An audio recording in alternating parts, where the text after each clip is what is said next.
The final topic for today is the levels of measurement. And this is probably the most important part of today's lecture because since you guys have begun the data collection part of your research papers, you're at least thinking about where you're going to get data from. There's often a lot of times where we need to recode data from maybe a ratio measurement needs to be converted into an ordinal measurement. We'll have lots of exercises like that moving forward. But let's talk about the 5 levels of measurement and make sure that you understand what the differences of each one are. So first, let's start with nominal. Nominal variables are really interesting because the value of the measurement itself has no numerical quality. The number doesn't mean anything. The value assigned to a case is only used to differentiate between categories. So for instance, you've probably taken public opinion surveys yourself, and sometimes you see a question that says, select your religion or select your race. And you will be able to choose between Christianity, Islam, Judaism, etc., etc. And the way that the researcher codes those things is because, these are just unique categories. The value assigned to each one doesn't necessarily mean anything, but Christianity might be coded as a 1. Islam might be coded as a 2. Judaism might be coded as 3. And if a respondent picked other, we would code that as 4. And the numerical value doesn't mean anything. When we increase from a 1 to a 2, that doesn't mean that your religion is increasing. These are just numerical indicators of what the respondent chose. Okay, so when the numbers don't mean anything, they have no numerical quality, we refer to those as nominal variables. Ordinal is very similar to nominal, but the numerical quality does have value. So the value of the measurement denotes categories that increase or decrease in a given attribute. So the standard education variable that you see on surveys is a really good example. So what level of education do you have? Your choices might be high school diploma, some college degree, or an advanced degree. And the researcher is going to want to code those in a way that reflects the method in which we intend to analyze these concepts. So here it's very clear what is increasing by these measurements when we move from a 1 to a 2 to a 3 to a 4 is some attribute increasing in value. And yes, that's the level of education. Someone with a 2 has more education than someone with a 1. Someone with a 4 has more education than someone with a 2. All right, think back to the nominal example real quick. Does someone, if Judaism is coded as a 3, does that mean that they have more religion than someone who was coded as a 1 for selecting Christianity? No, that's not the case. So nominal means that the values assigned to the response have no numerical quality, and ordinal means that they do have a numerical quality. This is exactly the measurement that we use in the paper that you'll be reading this week, the cocked, locked, and loaded concealed carry paper. Our primary dependent variable is an ordinal measure like this. So we're going to talk about that in a lot more detail. Next, we have dichotomous variables, and those are exactly what they sound like. They're also often referred to as binary variables because they can only take on one of 2 values. So a very common example that you see on surveys, select your gender, male or female. The 0 corresponds to someone selecting female, and the 1 corresponds to selecting male. Interval variables are also very similar to ratio, but the primary difference between an interval variable and a ratio variable is that interval variables do not include meaningful zeros. So say we were coding the year that something happened, or perhaps temperature. If we code a specific case as having 0 for its temperature, does that mean that that was the absence of temperature? Well, no, there's no such thing as the absence of temperature. It's all measured on an interval scale. Ratio is our classic continuous variable. It's probably the type of variable that you will be working with most in your data sets. So ratio is synonymous with continuous variables. The values do include a meaningful zero. So for unemployment, for example, if we coded a state in one particular year to have 0% unemployment, does that mean that there was no unemployment in that state? Absolutely. The zero is meaningful. It specifically denotes the absence of a given thing. So we could go through all of the classic ratio variables: unemployment rate, crime rate, voter turnout. The zero is meaningful there, and usually these things are, these are our percentage variables. Usually they range from 0 to 100, and they're on a distinct scale, okay? So those are the primary levels of measurement that you'll need to know for this class: nominal, ordinal, dichotomous, interval, and ratio. And we will go over lots of examples of each of these, and make sure that, if I give you a list of data that's coded in a specific way, I want you to be able to tell me, okay, that's an ordinal measurement. All right, that's a dichotomous measurement, because this is the skill that you're going to need to code and catalog your own data for your research papers.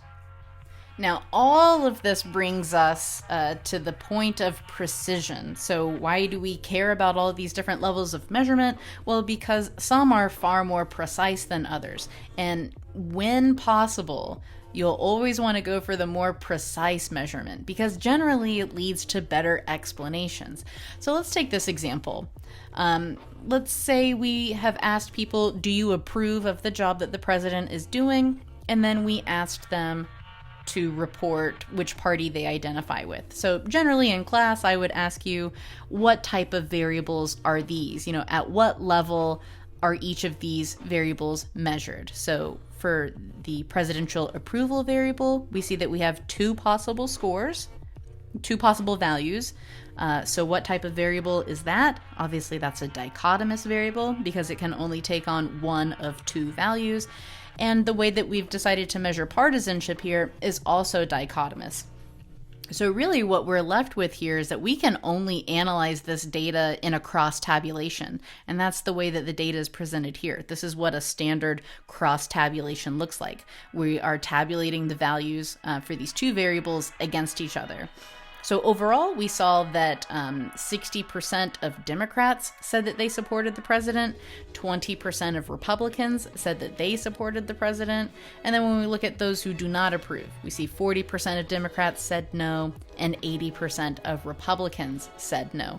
But what would be way more helpful is if we had more nuanced measures with greater numbers of categories, so we could get a much better idea for who exactly is supporting the president and to what degree. These binary dichotomous variables, they don't give us a whole lot of information. Compare that to if we ask these questions on ordinal scales. So let's say strongly disapprove, that would be coded as 1, somewhat disapprove would be coded as 2, indifferent would be 3, somewhat approve would be 4, and strongly approve would be coded as 5 in our data set. And we see that as we increase our values from a 1 to a 5, what we're doing is that we are increasing from strong disapproval to ultimate strong approval. So that's our ordinal measure. The values associated with those responses have meaningful attributes, not like those nominal variables. The way that we've decided to measure partisanship here is also an ordinal variable. We can see that as we increase from, I guess, the strong Democrat, maybe that's coded as 1, weak Democrat is coded as 2, weak Republican is coded as 3, and strong Republican, that might be coded as 4. We see that when we increase from those values, that we are moving from far left to the middle, these weak Democrats, weak Republican, all the way to our last value, strong Republican. Okay. So those values are meaningful. Both of these are ordinal measures. And the important thing to take away from here is that we have much more nuanced information about who is most likely to support the job the president is doing.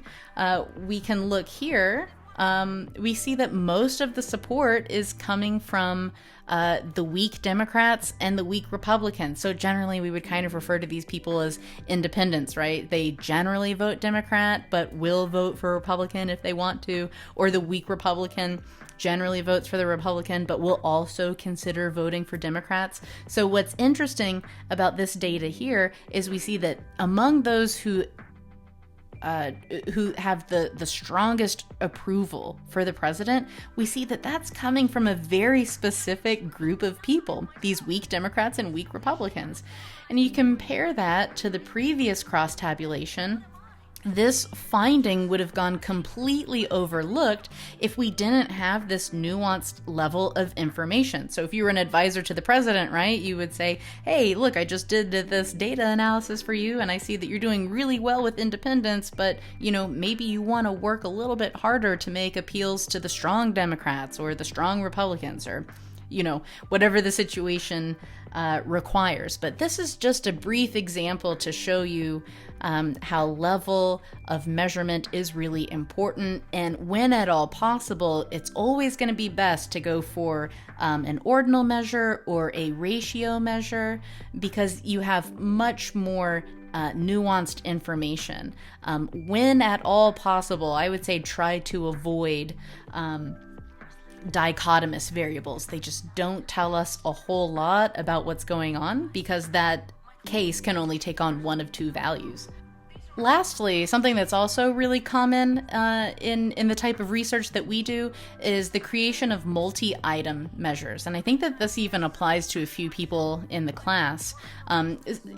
These are generally used for measuring really complex phenomena with multiple dimensions. And political knowledge is a really good example. Generally on surveys, they'll try to gauge the extent or amount of political knowledge that someone possesses.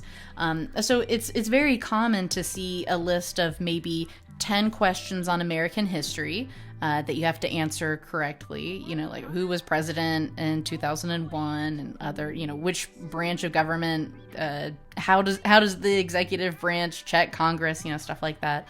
Then they might ask 10 civil rights questions and then 10 questions on current events. Now, what we want to do with this data is that we want to calculate the total number of scores that people got, the total number of correct responses that individuals had, and then we can use that as a really nuanced measure to analyze how knowledgeable people are about politics. So respondent A, for example, we can see that they got 24 out of 30 questions correct. This suggests that they probably possess a high level of political knowledge. Participant B, on the other hand, got a little less than half correct, 12 out of 30, so, maybe that's about average or so. And then our participant C didn't do very well. They only got 7 out of 30 questions correct, but this is just an example to show you how we can combine lots of different responses to create an index. We refer to these as index measurements. So these are always really interesting, and they're not super hard to create. So just keep this type of measurement in mind moving forward. It might be something you want to incorporate in your own research. All right, everybody. Well, that is it for our week 4 video lecture. Just to give you a quick recap, what we did today is we discussed how to define and operationalize our variables. We discussed the difference between validity and reliability. We discussed the 5 different levels of measurement: nominal, ordinal, dichotomous, interval, and ratio. And then finally, we ended with a discussion on multi-item measures or indexes and how you might incorporate that into your own research. All right, well, that's it for today. Thank you for watching. As always, stay healthy, stay safe, and I will see you on Thursday.